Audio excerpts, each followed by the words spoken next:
parents namin pumapayag.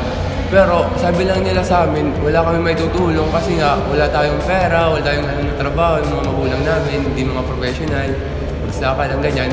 Pero supportado sila sa amin na makalaro. Sa totoo lang, nasa isip ko talaga hindi kami makatuloy dito sa Manila. Kasi biruin mo, kung consider natin yung pamasahe nila papunta dito, medyo malaking halaga. Kahit na 1,000 wala kami pera mo.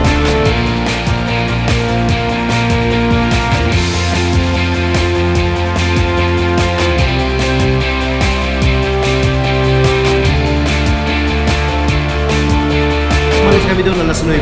Umabot kami dito, kinabukasan ng alas 4 ng hapon.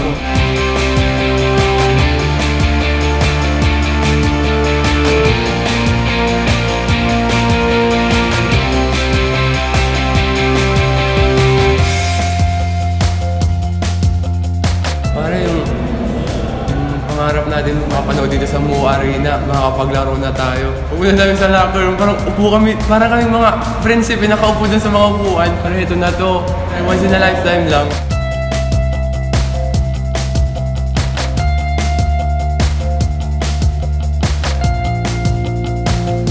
Yung nilalaro lang po namin, wala po kami kasi sariling court, di covered court. Tapos yung board namin, medyo nasisira na. Tapos yung ring namin, parang kinakalabog. Tapos wala kaming net. Tapos yung flooring namin, cemento lang, parang wala po.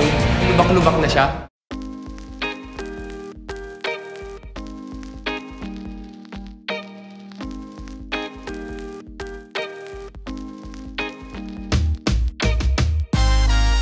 So to say, di kami nanalo. Pero kahit di kami nanalo naman po kami sa experience. First time ko pong makapaglaro dito sa MOA Arena. Ikikwento ko talaga sa kanila yung sobrang lamig ng aircon dito sa MOA Arena. Parang kami nasa Frigidaire. Parang hindi talaga namin kaya. We want to win. Pero wala tayong magagawa. Ibang klima yung napuntahan namin. Pero it's a good experience for us. Kahit natalo po kami, marami na po kami ng panalunan na ideya at saka experience.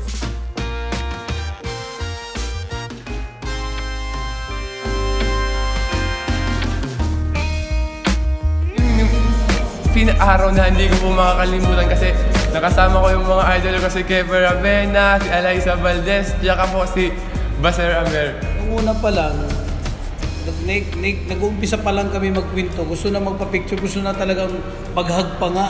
Kaya siyempre nahihiya din ako for our side as coach, as leader na nagdadala sa kanila. Behave lang tayo, kahit alam kong gusto pa yung lawaya, dilaan yung mga yan.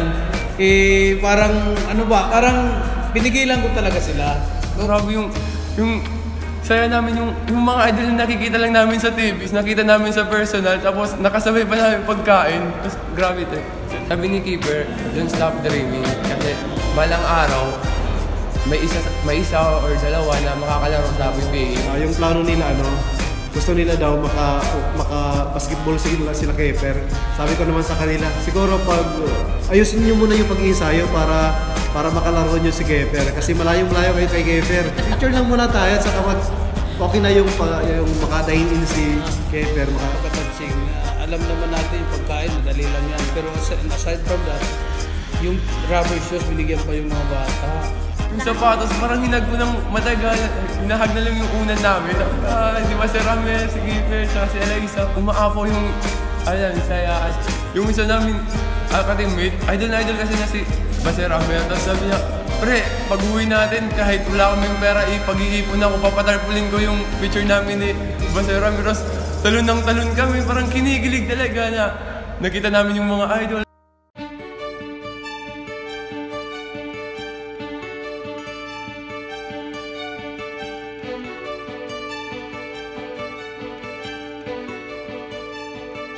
Nag-treat kami ni Ilamon, nila Keeper, Baser, ni Ate Alaysa. Tapos yung pagkain po namin galing sa MBTC, nagpaka-lunch pack, di na po namin kinain.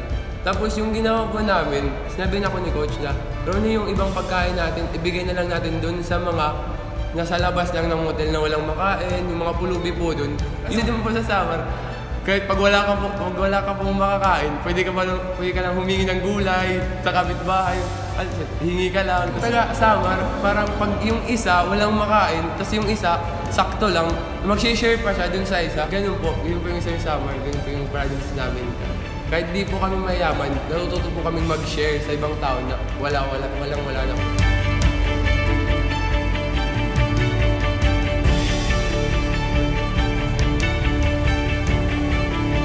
Sacrifice man kami doon, buzzer beater like you mentioned na muntik na kami hindi makashoot, pero nakashoot.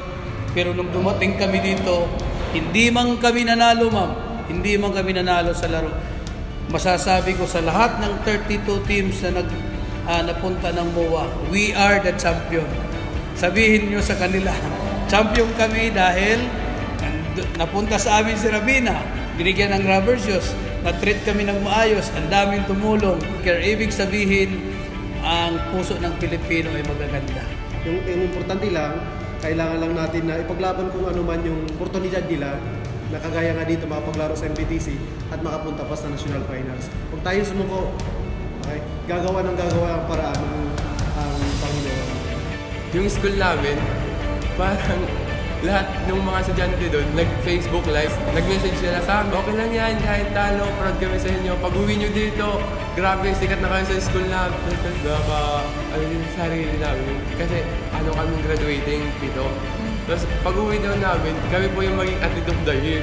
Tapos yun po, parang sabi ng isang katim ko, pre, kahit di ako maging honor student, may medal na ako sa maging athlete of the year. Pagkatanda namin, di nila kami makakalimutan yan. Si Ronnie, nakapaglaro yan sa MOA, kahit di nanalo, pero proud kami dyan.